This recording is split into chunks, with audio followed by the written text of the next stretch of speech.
Four-time Bassmasters Classic qualifier Kevin VanDam is one of the hottest fishermen on the BASS Tour. Since joining the circuit full-time in 1991, VanDam has been named BASS Angler of the Year and has finished in the money in 41 of 48 events. Spinnerbait fishing with Kevin VanDam was filmed in many locations in Michigan and southern Missouri. In this video, Kevin reveals his many proven techniques and applications for spinnerbait fishing and how to pick the proper color, skirt, blade, and bait size, as well as the proper presentation for the conditions at hand.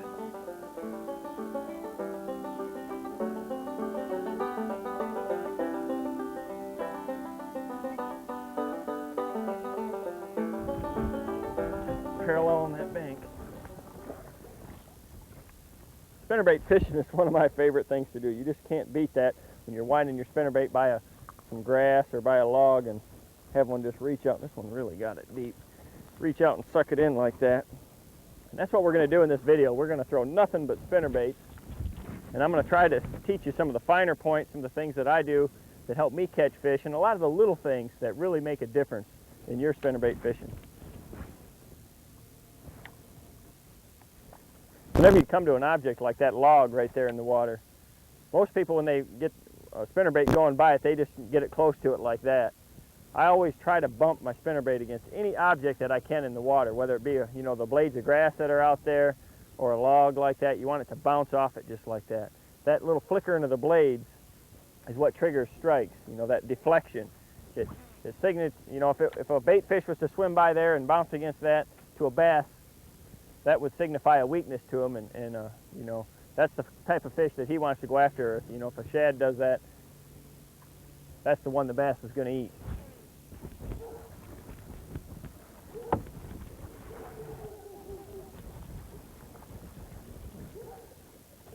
All the way in the back of that cove.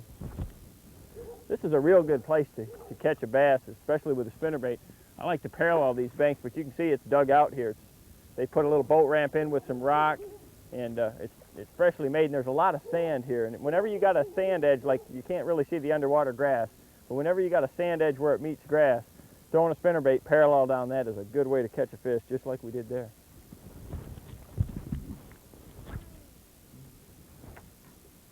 This is the perfect, I just had a little one just sniff it there. This is the perfect place to parallel with your spinnerbait. I like any chance I get to parallel whatever cover that I can, whether it's a grass line, a seawall, anything that you can parallel. You keep that bait right in the strike zone. The bass are right there. And as you're going down this, each bass that's swimming along there is going to see your lure probably 3 or 4 times as you're working along there. And that in itself will draw you a lot more strikes.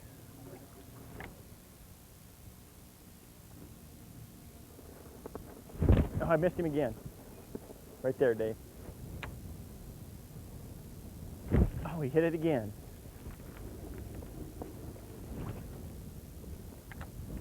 Can't get a hook into him.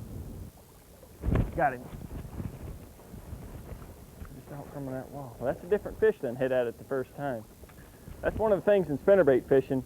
If you see a good place or if you get a strike, just keep making cast after cast after cast, because sometimes it'll take 4 or 5 tries for that fish to hit it.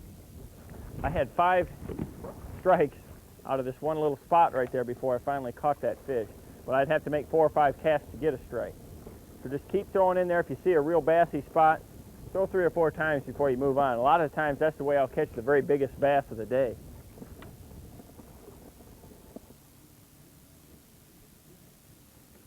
Well, I could just get my arm broke right there.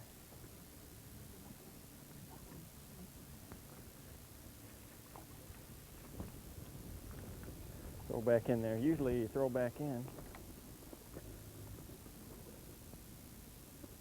Oh, missed him again. Boy, he's just striking it sharp. Oh, yeah. He just come out and annihilated it.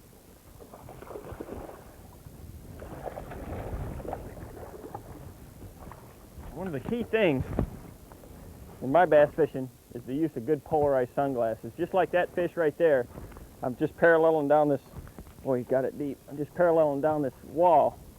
Nice one. And there was a single rock that I could see out off the sand.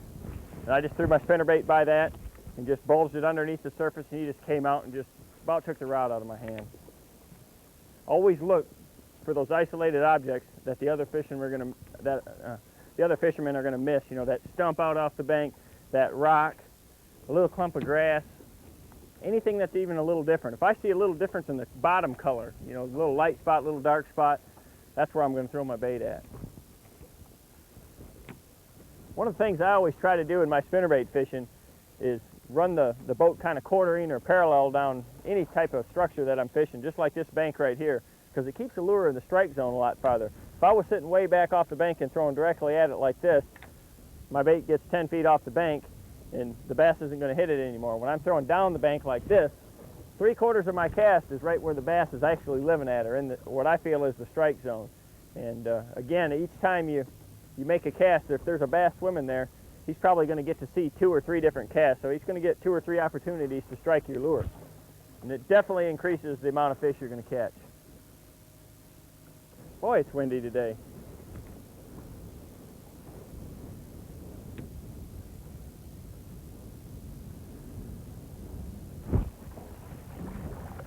See that? 4 casts it took to catch that one. If you're persistent, sooner or later, a lot of times they're going to come back. I had that one with both the trailer hook and the regular hook. Those trailer hooks are real important. I don't throw a spinnerbait ever anymore without one. I like this little bitty short one like this, so it won't hang up as much. I realize when you're fishing in heavy cover and that trailer hook is going to hang up a little more often, but to me the advantages of it catching more fish outweigh the disadvantages, and I always throw one. It's one of the things in my tournament fishing that has really made a lot of money for me over the years.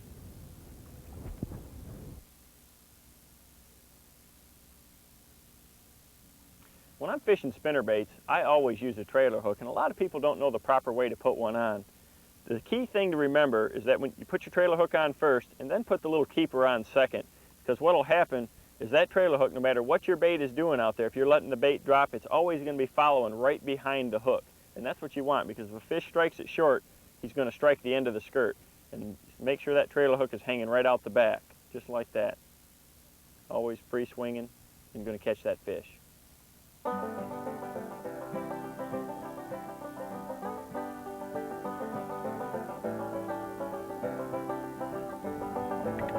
Ledges like this that we have right here are another excellent place to catch fish on spinnerbaits. We've got the wind blowing right into the face of this one, and it drops from about 2 feet down to about 7 feet right here. I like to work kind of along it. I'll quarter it or parallel it, and make sure to throw up on top though, because a lot of times those fish are going to be right up on the top edge and hit it right as it's coming across. Sometimes they're going to be off the deeper edge and you need to slow roll the spinnerbait. Just slow it down as it comes over the top. Paralleling it is another real good way to do it, but you never know at first where the fish are going to be positioned. A lot of times they're going to be right up on top in the first 5 feet up on the flat itself. Sometimes they're right on the drop, sometimes they're down a little deeper. So you have to go with that first strike to kind of tell you where the rest of them are going to be on these little ledges like this.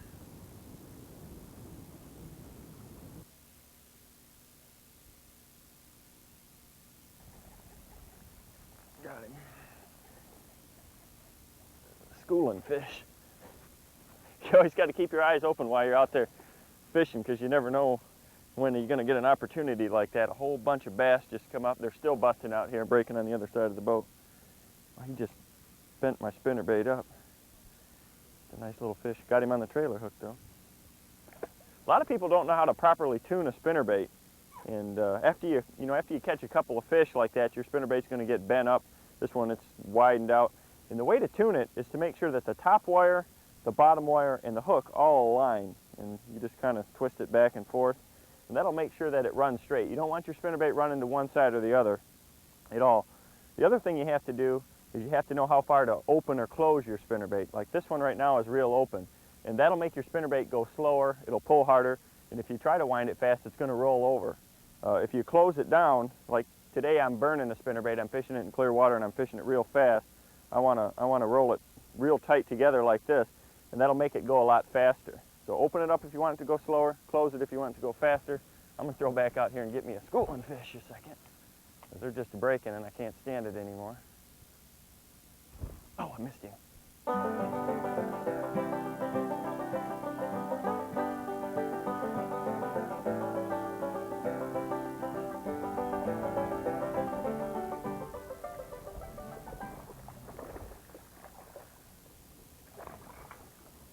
Nice little fish. One of the things that is real important in spinnerbait fishing is the rod and reels that you use, the different gear ratios and different lengths and actions. We ought to talk about that for just a second. My favorite spinnerbait rod is this one I've got right here. It's a 6.5 foot medium heavy action. It's real important to have a rod with some tip with a lot of backbone down in here. And I use this rod with either a 6:2 to 1 gear ratio or a 5:1 gear ratio. I use the faster one when I'm fishing shallower cover like we are right now, and a slower one if I'm slow rolling a spinnerbait off deeper banks and stuff. But I like this longer rod for when I'm making longer casts. Say I'm fishing windy points, clear water, I can make a long cast with it. It's not too long to where I can still be pretty accurate when I want to get tight to say like this wall or around these docks, stuff like that. And that's my favorite rod, and that's what I use about 90% of the time. The other rod that I use is just a shorter version, and I use a 6-footer. Some people prefer a 5.5, but when I'm fishing in real tight, especially in muddy water and around a lot of heavy cover laydowns, trying to get my spinnerbait underneath docks and things like that, I use my shorter rod. It gives me a lot more accuracy. I don't have the leverage for the long casts and stuff for the good hook sets in that, but I can get real tight in there, make a good presentation. Same action too, you know, you want that, you got to have that tip in a spinnerbait rod. To have a nice soft presentation and to have an accurate cast, you got to have some tip in your rod. And I prefer graphite over fiberglass. I know some guys like glass. I just feel I can make a better cast, and I really want to feel what my blades are doing on my spinnerbait all the time, especially fishing these grass lines and things like that. I got to know when those blades are turning or when they're not, because if they're not turning, you're not going to catch a fish. You know, you can feel that grass on there with that graphite rod, snap it off there if it gets on there, and just continue your retrieve all the way on out. So remember to use that high-speed reel in the shallower cover and the slower reel in the deeper water to help keep the bait down. And the big reason for the speed is not so much because I want to wind the spinnerbait real fast, but after my bait gets out of the strike zone, say 10 feet off that seawall we were fishing, where I don't think there's going to be a bass again, I'll just wind it in real fast and make another cast. So that keeps my lure in the productive water for as long as possible. Your fishing line is real important in spinnerbait fishing. I like to use a line that has almost no stretch at all and has a lot of abrasion resistance, because I'm always throwing around some type of cover. There's always a lot of grass and rocks and wood and stuff like that, and then the fish can get you in that kind of stuff too. So you need to use a line that's real abrasion resistant, and just about every company makes one like that. Real low stretch, and I like 17-pound test or higher for all my spinnerbait fishing. A lot of you are going to turn around and go, 17-pound test line? But that heavy line, you know, you just need it. Even in real clear water, I use a green line, you notice that. I don't want the fish to be able to see it, but on a real long cast, on a windy day especially, you're going to get the hook into them and you're going to be able to land that fish.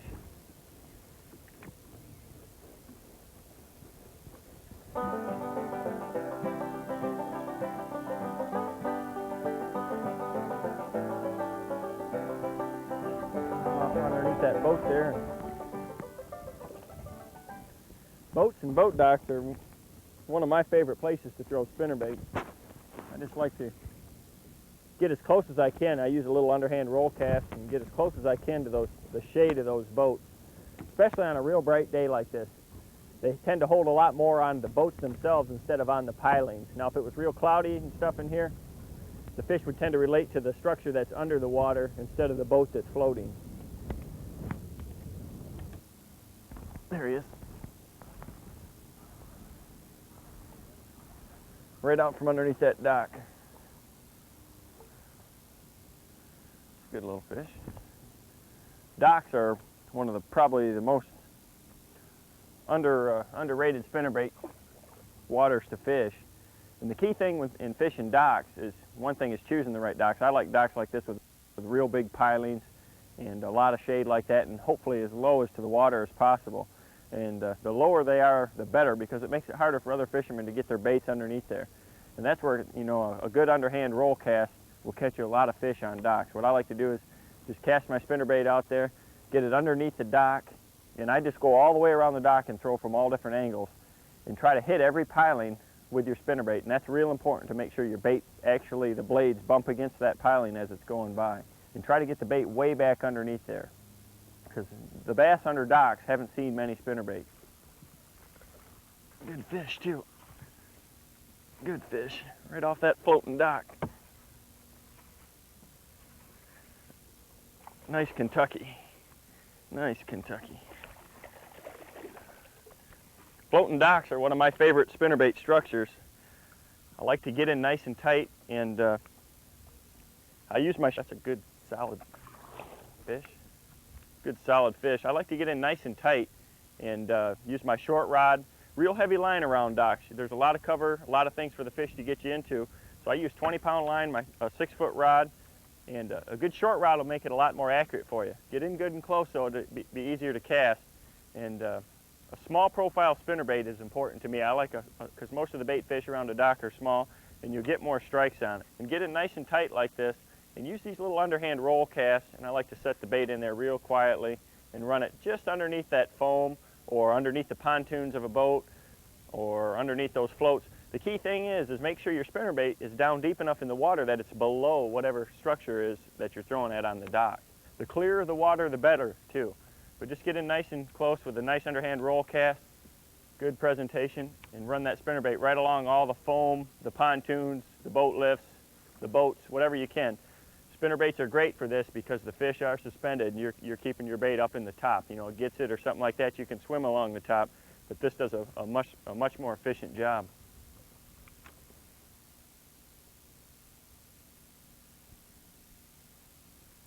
One of the most overlooked things in spinnerbait fishing is casting accuracy and also setting your lure in the water with a good quiet presentation. Most fishermen go down the bank and throw their spinnerbait overhand like this, and the lure lands with a big splash. And if you land next to a tree stump or a bush or next to that clump of grass where that fish is at, you're probably going to spook them. You don't realize how many that you're scaring before they even get a chance to see your lure. So if you use an underhand cast, you can get in tight and make fairly short casts, and just set that bait in there real quietly, real tight to that cover. And all you have to do is just kind of lift the rod tip as you drop the lure into the water, and it'll go in there with hardly a ripple. It's almost like pitching or flipping with a jig. You just lift the rod tip, drop it in nice and quietly. You're not going to scare those fish, and when you're dropping it in right on them like that, it triggers a reaction strike. You put it right in front of him right then, the fish has got to react. He didn't expect it there, it didn't scare him, and he's going to bite it 9 times out of 10.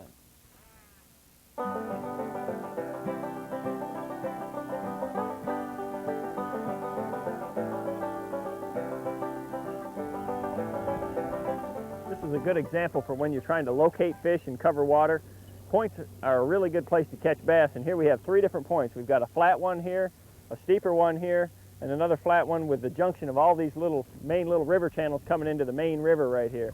And the key place where I'd always throw my bait the very first time is going to be on this one with the deepest water here. And you know, I'll make a few casts to all the different corners of that point with my spinnerbait, and chances are that's where the biggest fish in this little area is going to be, is on that deeper point.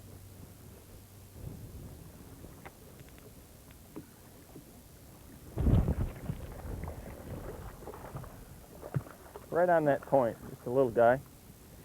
Points are one of the keys in all bass fishing, especially spinnerbait fishing. This one we got a little wind blowing down it, but it's just a little sand point. They've dredged it a little bit, and you never overlook any points. I always like to make that first couple of casts and keep the spinnerbait up near the surface when you got a good breeze like that, and fish the outer edges of it first and let those more active fish get your bait. That way, if you catch one up shallow and there's 3 or 4 there, you're not spooking all of them, and you can make consecutive casts and get all of them, hopefully. Little one, right on that grass point. Points are always, especially flat grass points, just a small fish, but these flat points like this, you can tell just by looking at a point most of the time what it actually does. This one here, you can see it tapers on out there, and there's a lot of grass out off it and a lot of lily pads and stuff there, and got wind blowing across it. There's a lot of bait fish here too. We've seen a lot of shad flicking on the surface running from our spinnerbait, and we've seen a lot of them also on the depth finder. That's one of the key things in bass fishing especially when you're fishing spinnerbaits, is to be real observant of what's going on around you. You know, look for the birds, look for bait fish flipping, look for those little subtle underwater weed clumps and things like that, isolated stuff to throw at. Just really, and polarized sunglasses and a depth finder are probably the two most important things that I use to help me catch fish.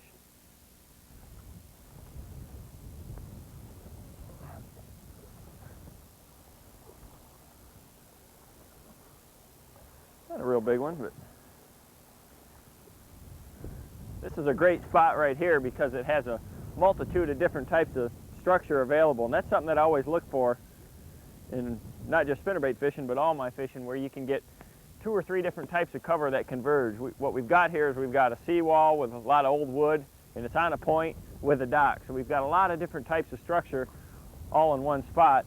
And then I know you can't see it, but there's a lot of rock coming out off of it too, so that adds another factor to it. So it's just a really good thing to do, is always look for not just a dock or not just a point, but different types of structure added together, so they'll just enhance the whole thing. Got him.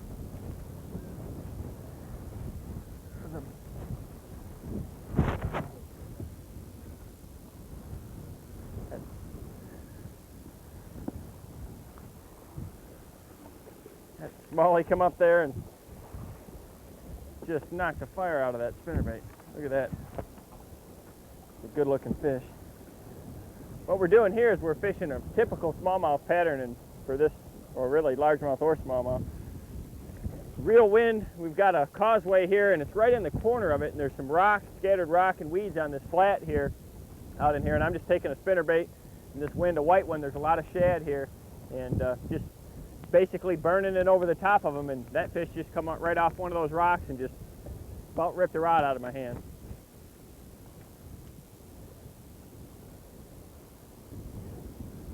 One of the things I like to do when I'm faced with a clear water situation like this with a lot of wind is I really wind my spinnerbait real fast. A lot of fishermen don't catch near the fish on a spinnerbait that they could because they're actually reeling their bait too slow.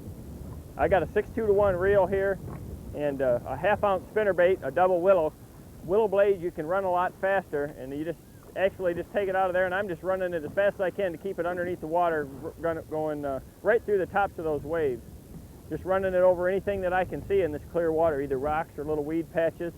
And if I was to slow it down, I wouldn't get near the strikes. It's actually the speed that triggers that reflex instinct out of that bass to come up and hit it. There he is. There's a good one.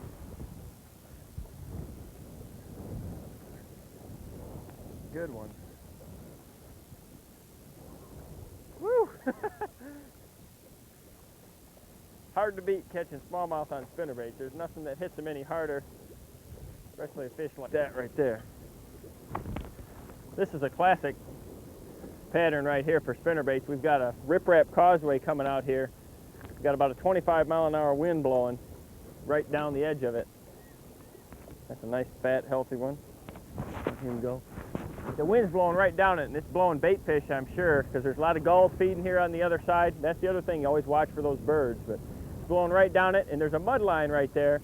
And I just throw that spinnerbait out there, and same thing, the water's real clear here. Just wind it up near the surface, and I'm looking for those active fish. We'll see if there's any more in there. I bet there is.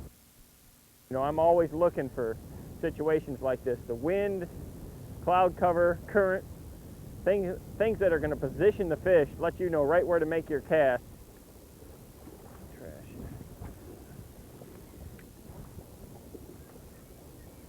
There he is. Boy, they're just on this windy point. Good, nice, another nice smallmouth. That's the thing about a lot of these lakes is you never know what you're going to catch, especially in these wind-blown areas like this. Both largemouth and smallmouth come up on them. That's a good fat one, chunky one right there. Just a lot of bait fish activity here, and birds are feeding. Oh yeah. Good 2-pounder. All that wind and the banging against those rocks there, it's just a key ambush spot. They're stacked in there like cordwood right now.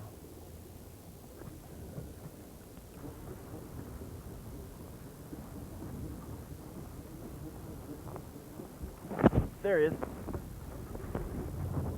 That's a good one right there. There's a good one.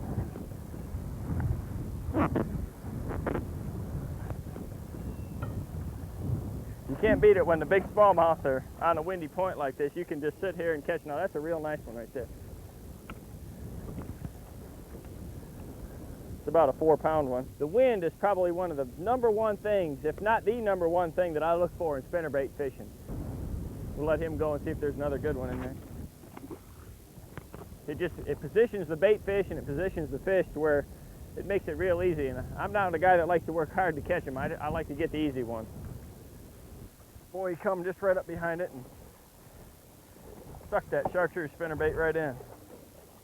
One thing I always like to do when I get into an area with a bunch of fish like this is I'll change colors once the action slows down, and they usually, you know, just like that, another good quality fish.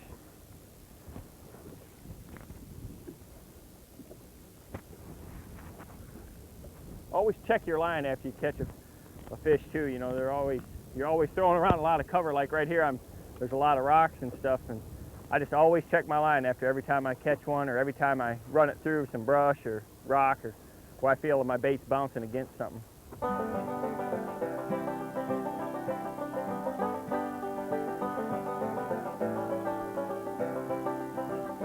One of the things about spinnerbait fishing that's kind of greatly discussed is whether or not to use a plastic trailer, and what kind and what color to use.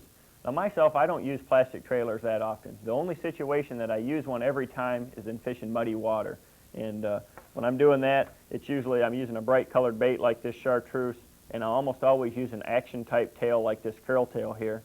I like it to match. One of the key things if you're going to use a curl tail as a trailer is to make sure that that curl goes down. Now I always use a trailer hook on every spinnerbait that I throw, and with that curl down, as it's working, it's not going to hang up on your trailer hook. So remember that little tip. In clear water fishing, the only time I ever want to use a trailer on my spinnerbait, and a lot of guys disagree with this, but the only time I do is when I'm getting a lot of strikes that aren't actually getting the hook, when I'm missing a lot of fish. And if I do that, then I'll add a trailer to it. I like a spinnerbait like this with these new silicone type tails. They really don't add any buoyancy to it. They just add some extra action. They're just a thin tail. A lot of guys like these little Berkey type split tails like this. I try to keep the color though very similar to my skirt color. I don't want to add a lot of profile to my bait when I'm in clear water, because that's what a trailer will do, is it's going to add bulk to your bait, add a larger profile, and I really don't want to do that. Now in muddy water, that's why I'm adding that big curl tail, you know, or a big ringworm like this, is I want to add some bulk or profile to my bait, add some extra action. This is giving off a little more vibration. And in muddy water, we want the fish to home in on the body of the bait where the hook is at, instead of on the blades. We don't want any blade hits. That's why we're adding that to it. So I think if you use these tips for your trailers, adding plastic trailers, it's going to make it real successful for you.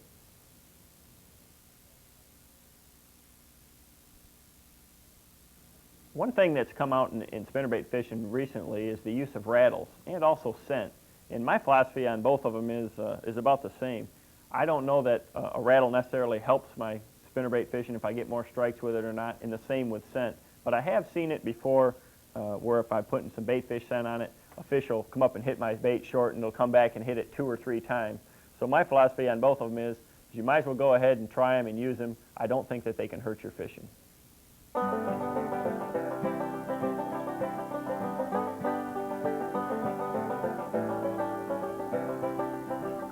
Bridge pilings are one of my favorite structures to fish with spinnerbaits, and these are real good ones that we have right here. They're real large in diameter. You know, the bigger they are around, the more fish that they can hold. And as we pull up to this one, I always like to do this. We watched the graph, and there was a lot of shad around these pilings, and that'll really determine, that and the water clarity will determine the depth of how deep the bass are going to be. They usually suspend up near the surface.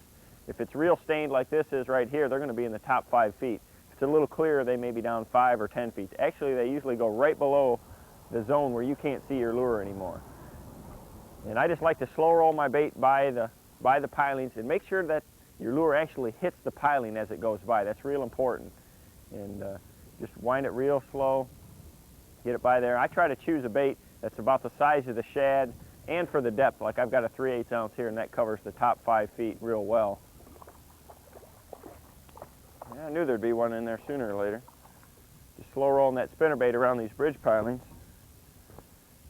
The trick is, though, is just keep it in the depth zone for the water clarity that you're in. And in this dirtier water, 5 foot is the top, about as deep as I want to get my bait. I can only see my lure down about 1.5 feet. Keep in mind the current also. Like here we've got a little wind blowing. I like to throw across so the bait is coming right in front of the fish. They're going to be facing into the current. If it's a river situation and it's stronger current, pull it almost down right to the fish. That'll be the best way to present it to them, and you'll get a lot of strikes that way. There he is.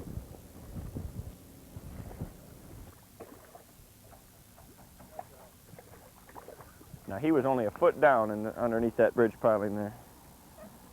Come up and he thought my spinnerbait was another one of those shad.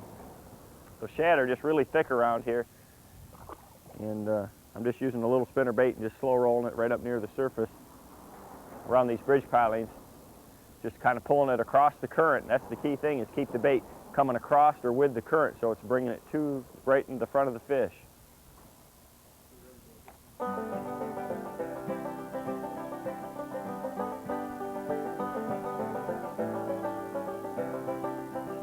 When you're going to choose the weight of spinnerbait to fish with, it's real important to remember not only the depth that you're going to be fishing, but also the image that you want to create to the fish, and also the speed of retrieve that you're looking for.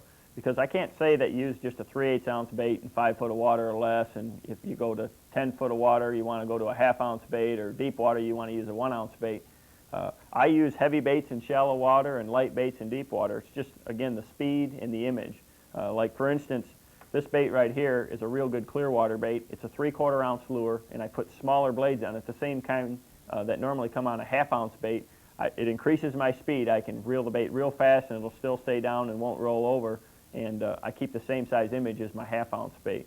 And likewise, I can take a real light bait like this one. This is a little 3/8 ounce bait. And I put a larger Colorado and a larger teardrop blade on it. It'll slow down my presentation, give off more vibration, and I can keep it in the strike zone a lot longer. A little bait like this even, I can take a little 1/4 ounce bait and put a little bitty blade on it, and I can have a fast moving bait, which this is it's trimmed down. It's a good clear water spinner bait. And I can present a real small image and still keep the speed up. So change your blade sizes of your spinner baits for the different weights just to match the situation that you're in. Don't just necessarily use a 3/8 for such and such depth of water, or a 1/2 ounce for a little deeper or whatever. Use the spinner bait for the right situation.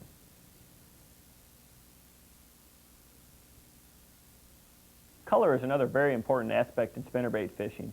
And a lot of people just have one color they use all the time. It's, you know, they have a favorite spinnerbait in one color, and they use it no matter what the conditions are.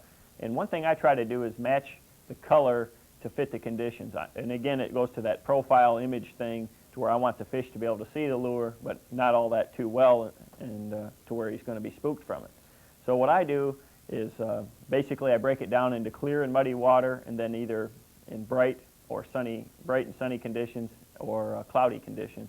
And we'll just start right into it, and say if you have a good cloudy day and maybe there's some wind blowing, but it's real bright out, I'm going to use a real clear spinnerbait like this with silver blades on it.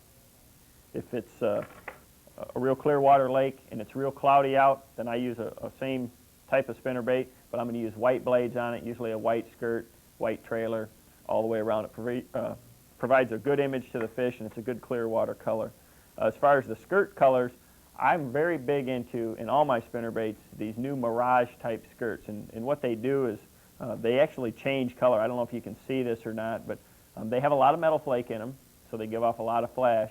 But like this one I have here is a kind of a white pale skirt that changes to blue. And in clear water and even stained water, it's giving off a lot of different hues to the fish. And that's real important, because I don't want the fish to get too good a look at it. I want them to see it as a lot of flash. There's a lot of changing colors, just the same way that bait fish would in the water. So keep that in mind too. Now, if you go to a stained water lake, and what I consider stained water is being able to see my bait down, no more than 2 feet. And I'm going to switch colors again. I'm going to go to a silver and a gold blade on a sunny day, and probably a chartreuse and white or a perch type colored skirt like this.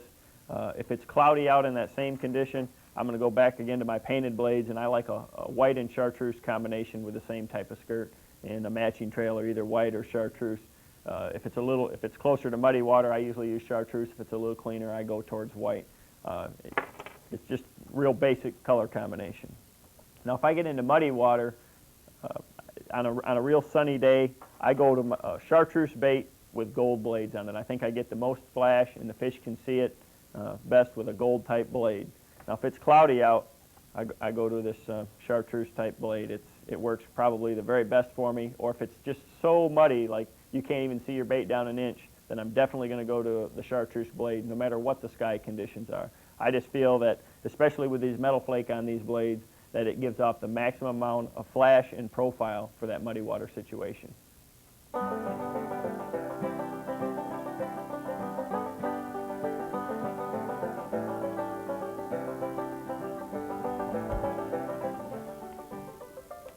This is a classic spot to slow roll a spinnerbait right here. What we've got is a big sandbar out here and a tapering grass line that comes off it. It falls from about, the weeds start in about 6 foot of water, and they run all the way out till about 12 or 14. And what I like to do is just cast my spinnerbait out there and just turn the handle real slow and just tick the tops of those weeds. I can feel them as it's going down. Just keep the bait right along the tops of the weeds all the way to the end of the drop. When I hit a weed like that, I like to give a quick turn of the handle or a little jig. And what that does is that makes the blades flutter, and then the bait falls a little bit. And if there's a bass right there by it, chances are he's going to bite it. The other good thing about this particular spot is the wind is blowing right in on it. The fish are going to be positioned facing into the wind, waiting for any bait fish to get blown in there. And it's a bright sunny day, which is not the best for spinnerbaits. I prefer cloudy, but we've got enough wind cover to break up the surface to where it makes it real good. Spinnerbait's a real good choice in this situation.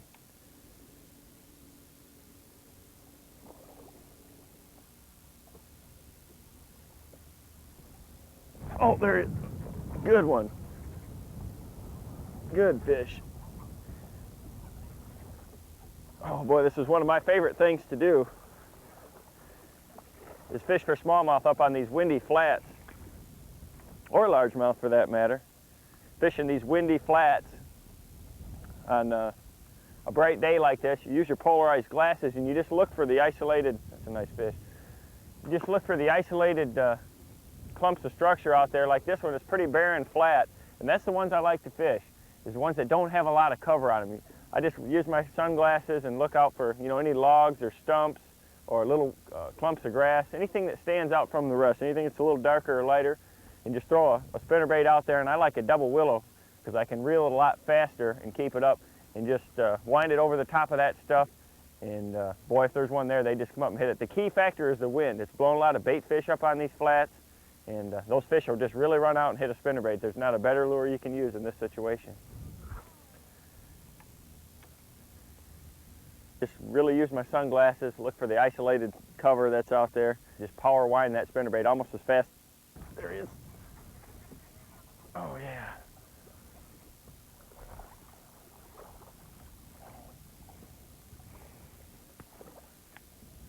Another good spinnerbait fish. These clear water lakes, one of the key things to remember when fishing your spinnerbaits is to choose a little heavier bait than you normally would with a little smaller blades, and speed you up your retrieve. Speed is a real important factor in spinnerbait fishing. Once the water temperature, gets above that 65 mark, you can't reel it too fast in clear water. And that's one of the big things why more people don't catch fish on spinnerbaits in clear waters, because they're not reeling their bait fast enough. Good fish. Finally, one come out of that grass line and got my spinnerbait. What we're doing here is one of my favorite ways to fish a spinnerbait around vegetation, and that's slow rolling along the outside edge. And what I like to do is I like a good tapering grass line, and the best way to find that is with your electronics. I just use my liquid crystal graph, and I'll hold out on the outside edge of the weed line, and I like to make my cast kind of quartering parallel down the edge. And this weed bed's running right along out in front of us. You just make a cast kind of down it, up close to where the weeds are pretty close to the surface, and just start basically just slow rolling it down, just a slow, steady retrieve. And what I want my bait to do is just tick the tops of the grass the whole way down, and you'll feel it hit that grass It's real important with the graphite rod here. And each time I hit that grass, just like right there, you'll kind of feel it get soft, and I just like to turn that handle or give it a little snap and pop that bait off there. If there's a bass by your spinnerbait, when you do that off that piece of grass, you know, it makes those blades flicker, and then it falls right and flutters right in front of him. If there's a bass right there, 9 times out of 10, he's going to take it. So just take it out there and just start slowing it down. There's one right as soon as it hit the water. That one was right up in the grass. That's a good fish too. And that's the other key thing, is you've always got to figure out where on the grass line the fish are holding. Sometimes they're down at the base on the deeper edges, and other times they're right up in the thick of it. That's the key thing, you know, is just like I say, just make sure to pay attention to where you get that first strike at, and that'll tell you where the rest of them are going to be. There's a lot of bait fish and stuff around these grass lines, and different times of the day, depending on the amount of wind and the cloud cover and stuff, will dictate where they're at. Usually when it's bright and sunny like this, you catch them off the deeper edge. But we've got enough wind where they're right up in top of it. Apparently they're feeding on shad. I've got a shad colored bait on. We've seen some shad flicking, so let's see if we can get another one.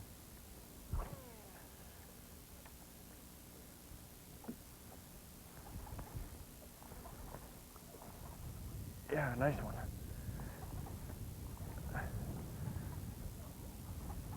Boy, I was just burning that spinnerbait across the top, and each time it hits that grass, I like to just kind of speed it up and let it flutter, and that's what I did. I just ran into a piece of grass, some of this milfoil right here that's all over it. And boy, you just kind of turn the reel handle real fast and make it flutter, and the blades break the surface of the water and kind of splash. Look at that belly on him for a little guy. They just splash a little bit, and then it kind of flutters right there, and he just about tore the rod out of my hand right when I did that. Keep that rod tip up while you're doing it. When you get up to that grass, just kind of speed it up real quick and let it flutter there right in front of them.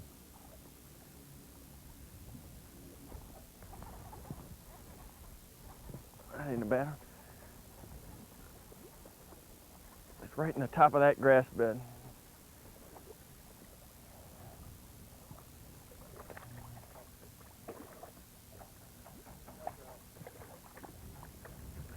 Caught that one on the trailer hook. That's why them trailer hooks are real important to always use on your bait. That was a tournament right there, or just even not when you're fishing not in tournaments, you know, you want to land every strike that you get, because that's what you're out there to do, is have a good time. That trailer hook will really increase the number of fish that you catch.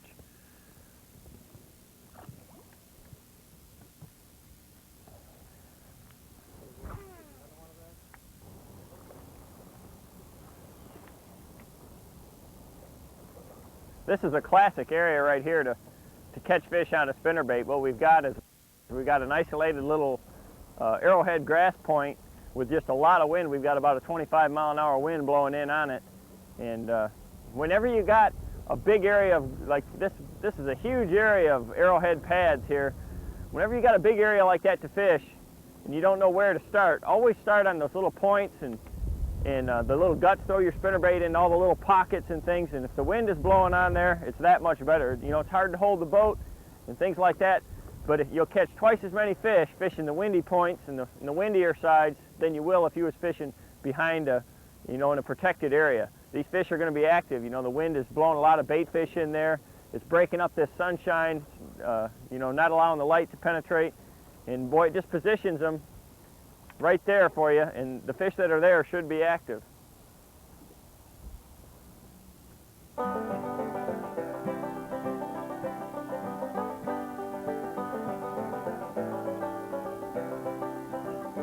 Probably the most important thing to me when I'm fishing with a spinnerbait is the image or the profile that it presents to the fish, or actually how the fish is perceiving my bait. In clear water, this is extremely important. It's also real important in muddy water. I want to create an image that, like in clear water, that the fish isn't going to see the bait real well. I can take two baits that are exactly the same. This one here is a half-ounce one with white painted double willows, and this is a half-ounce one with silver and a clear skirt. And you can run these side by side in the water, and this one is going to look much larger to the fish and create a much larger profile. Now, there are times when you do want that, and these are both good clear water spinnerbaits. say under real cloudy conditions with a lot of wind, I want to create a larger profile, and I'll leave the skirt a little longer like this, use the white blades. The fish can see it from a long ways away. The surface is breaking up the image of the bait, and they're going to come and hit it. But if it's brighter out, less wind, I want to tone that down. I'll trim my skirt way down close to about the length of the hook like I have on this bait here. I'm going to use my silver blades. I'm going to speed my retrieve up. I don't want the fish to get too good a look at the bait. You know, that's the key thing, is if a fish can see what it is, he's probably not going to hit it. We want him to just see a whir and flash and mess out there that looks like something good to eat. And that's the image that we're trying to create. Now in muddy water, it's just the opposite. You want to have the fish see it from as far away as possible, and we want to make that bait very loud.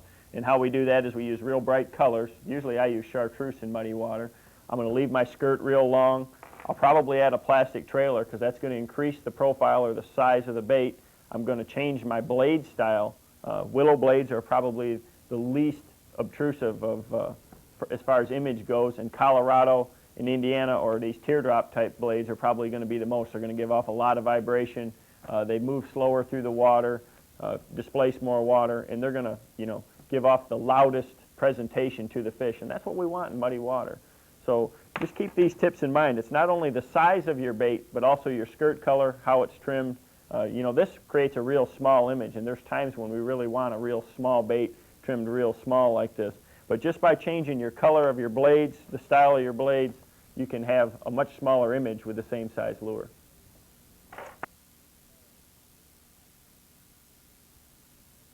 Probably one of the things that I get asked the most about is how do you know what spinnerbait to throw when? And probably the best way to explain that is to tell you what the different blade combinations will do for you, so you know when to use which spinnerbait under which, you know, the different conditions that you come across.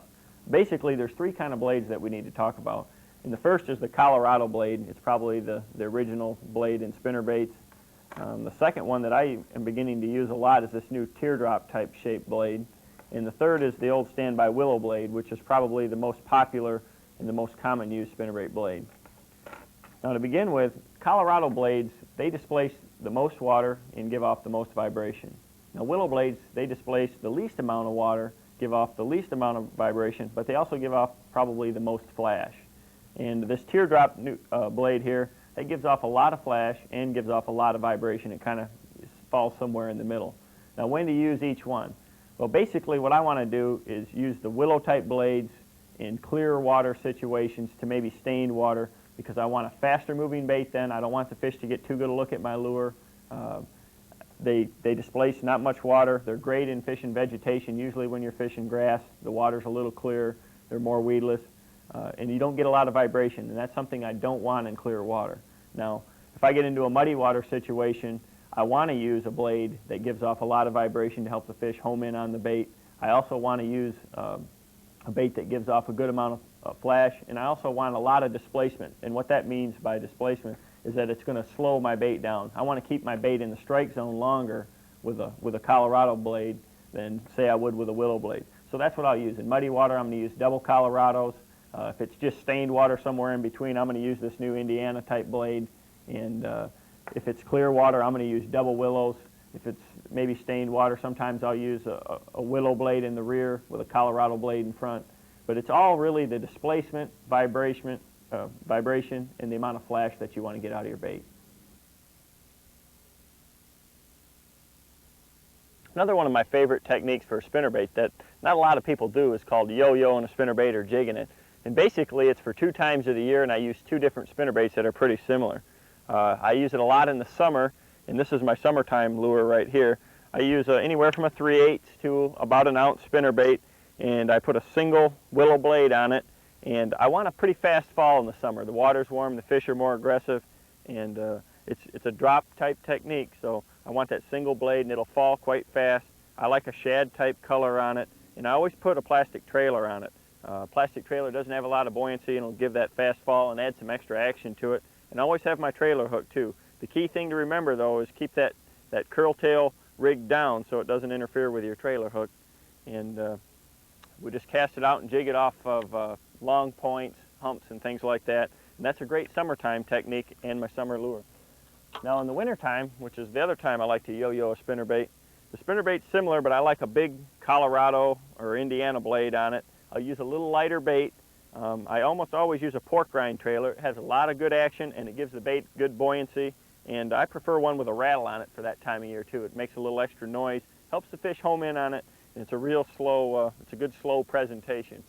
In the wintertime, when I'm fishing, I want to fish bluff banks and steep points, things like that, where the fish are going to be located that time of year, along the side of standing timber and stuff. And this bait will fall almost vertically. The way that I fish it is I'll just make a cast out there and keep a taut line and let that bait fall all the way to the bottom. You just got to reel a little bit to keep the line tight and just feel it, because that's when your strike's going to occur, is on the fall. When it gets down to the bottom, I'll just raise it up and follow it back down, just keeping the tension on the line. It's a real good technique. I do it a lot in the summer, like I said, where a lot of people would throw a crankbait. It's a little slower than crankbaits or Carolina rigs or things like that, but after you've got fish located or you have a point that you know they're on or a hump or whatever, it's a good way to catch a couple extra fish and some real big fish. Key thing though is keep that line tight and pay attention for that strike on the fall, because that's when it's going to come. They'll never hit it when you're pulling it up, almost never, always on the fall.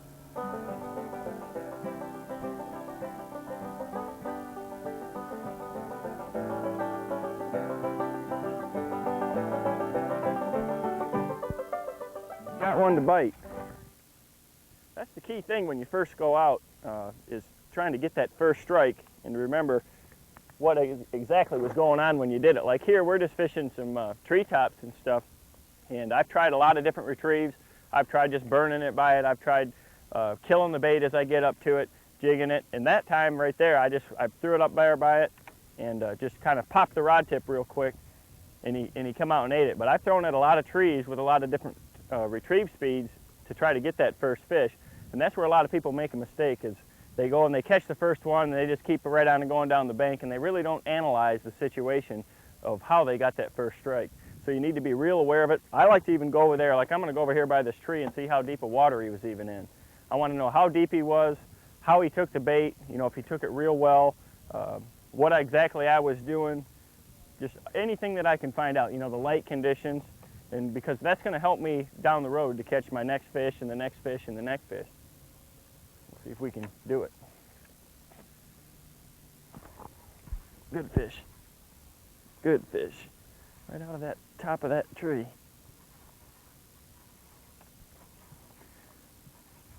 The image that your spinnerbait presents is real important. Just like this, it's such a clear water lake. You can't have too loud of a bait on a bright day like this.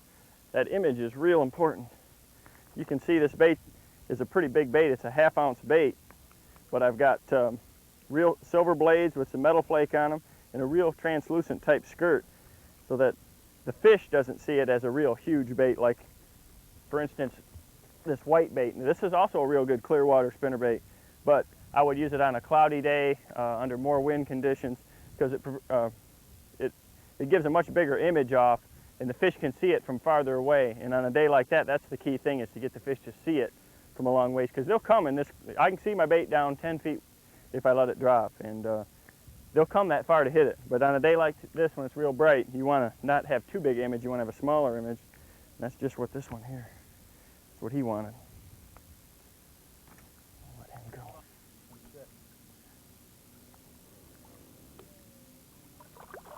Boy, that was a nice fish. There he is. A big one right down that log too. Right as it come down that log. Oh, it's a big one.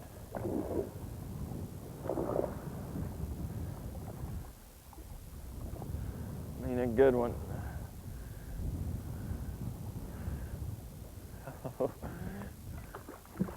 That's the kind I've been looking for. I mean, I just run that spinnerbait down that log and he just tore it up. I'll get this one back in there quick.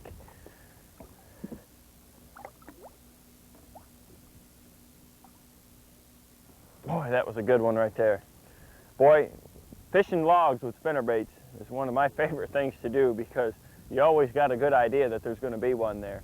The key things to remember though is try to keep that spinnerbait right along and bumping right along the side of that log as long as you can. I don't know if you can see it or not, you should be able to, but there's a whole mass of log jams coming out into the water right here. And all I did is run my spinnerbait right down the edge of the biggest log in it and bump the edge of the log with the blades. You want the blades to hit the log. And boy, it just came right by the end of the stump, and he just come out and grabbed it. And that's exactly how you want to fish logs. Just keep the bait parallel to the log for as long as possible. And then if you don't get a strike and it's a good looking log like this, make another cast or 2 or 3 or 4 or 5, because it's usually that 4th or 5th cast where a real big one like that will come out and get it. That's one of the key things that I always look for when I'm spinnerbait fishing is isolated type structures. And we've been going down a bank right here with a lot of cedar trees on it, and there's kind of a spot here where there's just a few scattered ones.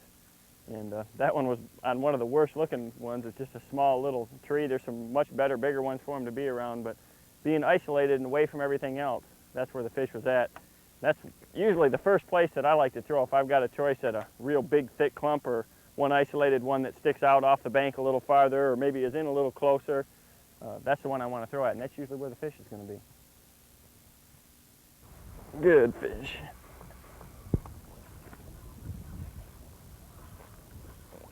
Boy, he just come up there and clobbered it. With the wind started blowing, the cloud cover coming over, that's kind of your optimum spinnerbait type, right on the trailer hook too. Good quality fish.